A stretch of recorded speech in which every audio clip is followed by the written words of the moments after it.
Hello students, how are you all? I hope you all are fine. Dear students, last time we studied about the chemical properties of metals, and we were studying about the chemical properties of metals with acids, chemical properties of metals with water.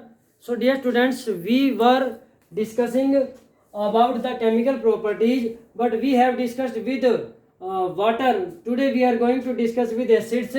Dilute acid के साथ जो है metals की reactions क्या होती है. So dear students, more reactive metals are those which react with dilute HCl and dilute H2SO4 to give salt and hydrogen gas. जो ज़्यादा रिएक्टिव मेटल वही होती हैं जो HCl और H2SO4 डाइल्यूट क्यों लिया गया, हम पहले पढ़ चुके हैं कि कंसनट्रेटेड जो HCl और H2SO4 एसिड होते हैं बहुत हार्मफुल होते हैं, डेंजरस होते हैं, तो वो हार्म होते, बॉडी को नुकसान पहुंचा सकते हैं, तो इसीलिए वाटर ऐड करके डाइल्यूट फॉर्म में यूज किया जाता है. तो जो मेटल्स डाइल्यूट HCl और डाइल्यूट H2SO4 के साथ रिएक्शन करके साल्ट और हाइड्रोजन गैस दे देते हैं उनको हम मोर रिएक्टिव मेटल्स कहेंगे. And those which do not react with above acids and to give H2 gas. तो जैसे कि कॉपर है, गोल्ड है, सिल्वर है, प्लेटिनम है, these do not give H2 gas with dilute HCl and dilute H2SO4, so these are called as less reactive metals. So some of the reactions of metals, reactive metals with acids are given as potassium and sodium बहुत violently reaction करती है acid के साथ में. अब देखो 2KCl plus HCl 2K sodium, potassium और sodium में से हमने पोटासियम की रिएक्शन लिखी है, सॉलिड स्टेट में है. HCl एक्वस लिए तो वाटर हो गया, और हम ऑलरेडी पढ़ भी चुके हैं वाटर के साथ में सोडियम और पोटासियम का वायलेंट रिएक्शन होता है, एक्सप्लोसिव रिएक्शन होता है. सो दिस रिएक्शन जो है वेरी वायलेंट रिएक्शन होती है to give salt and H2 gas. उसके बाद कैल्शियम की रिएक्शन है, ये थोड़ा सा लेस वायलेंट होती है, और आयरन की रिएक्शन जो से भी लेस रिएक्टिविटी के साथ होती है.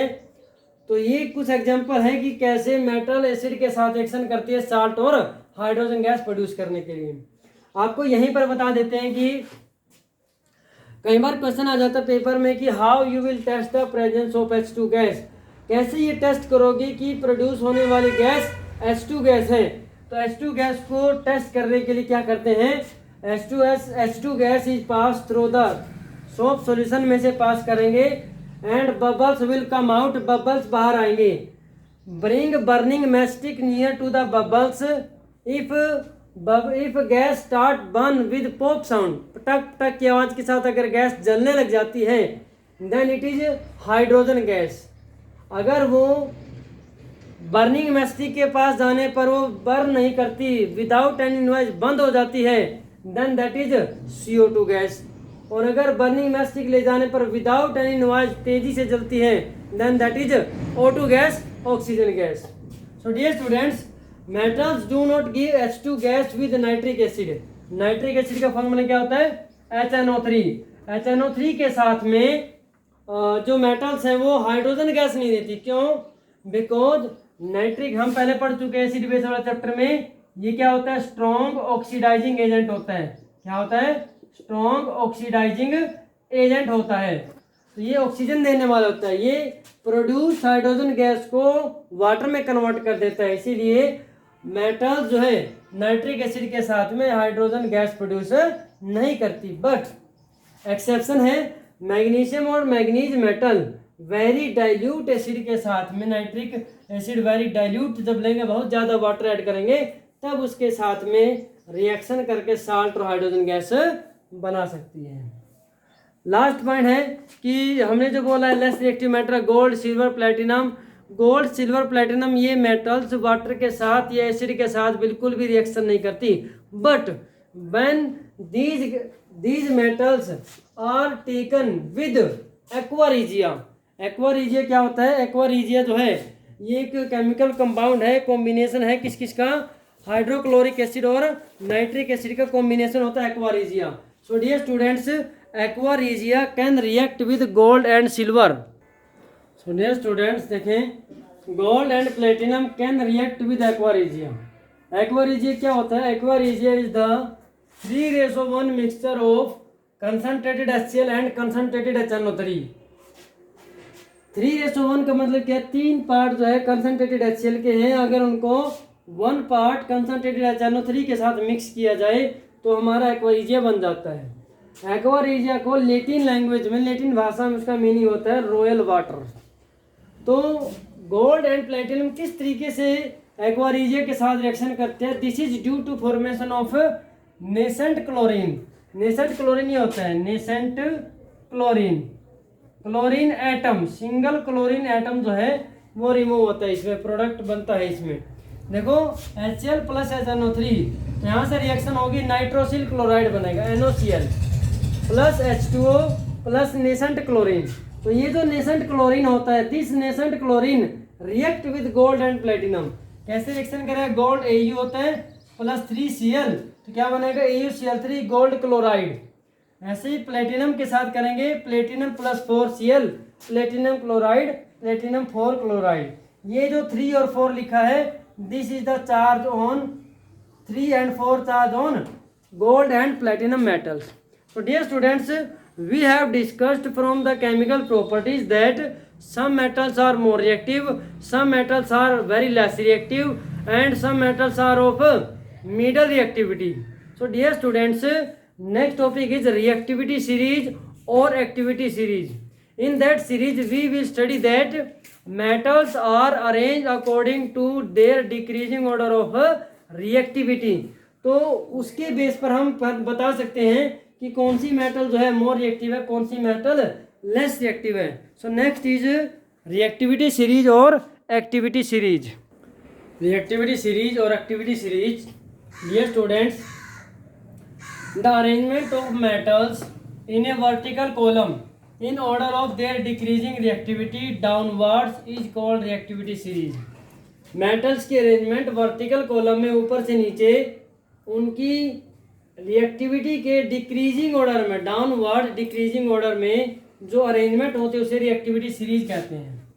दूसरी डेफिनेशन ऐसे बोल सकते हैं, the series of metals, metals की वो सीरीज जिसमें मेटल्स को उनकी डिक्रीजिंग ऑर्डर ऑफ एक्टिविटी या रिएक्टिविटी में वर्टिकल कॉलम में अरेंज किया गया हो, that is called as reactivity series.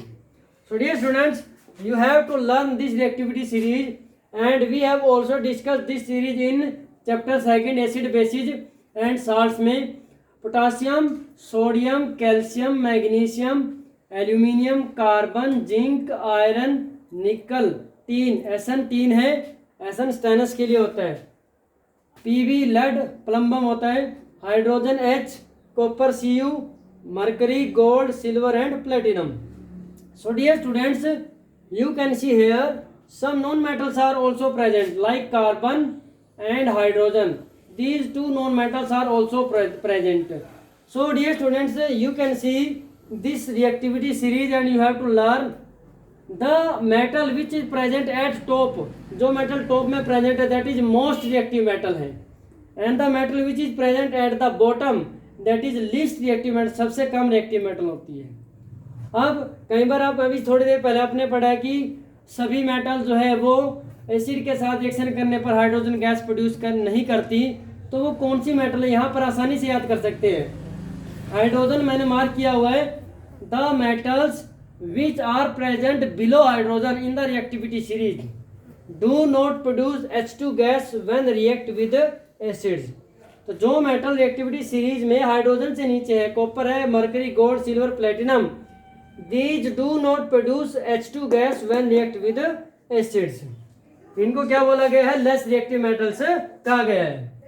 Hydrogen से ऊपर जो भी मेटल्स है, these are more reactive and these can produce hydrogen gas when react with hydrogen।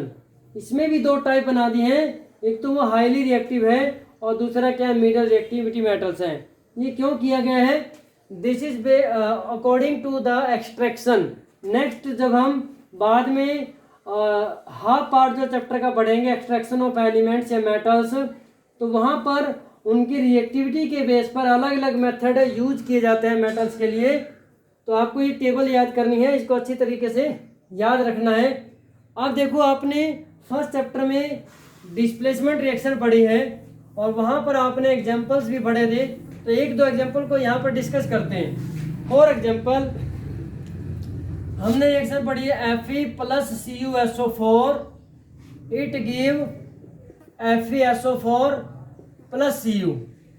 तो Fe आयरन जो होता है, CuSO4 blue copper sulphate blue colour होता है। After reaction colour becomes green और कॉपर मेटल डिस्प्लेस हो जाती है।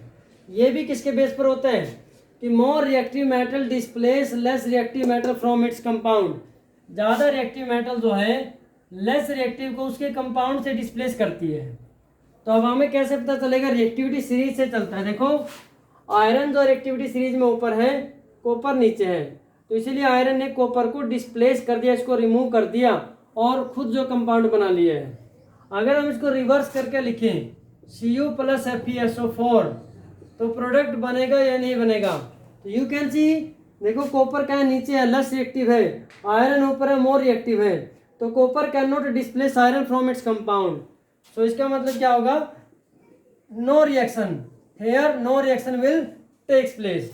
So on this basis you can discuss various displacement reaction. So dear students, next topic we will discuss how metals and non-metals react with each other, why atoms combine to form molecules, ionic bond, covalent bond, और फिर metals and non-metals किस तरीके से reaction करते हैं, कुछ ionic compounds की formation को भी पढ़ेंगे। That we will discuss in next lecture. And this is enough for today. Thank you and have a nice day.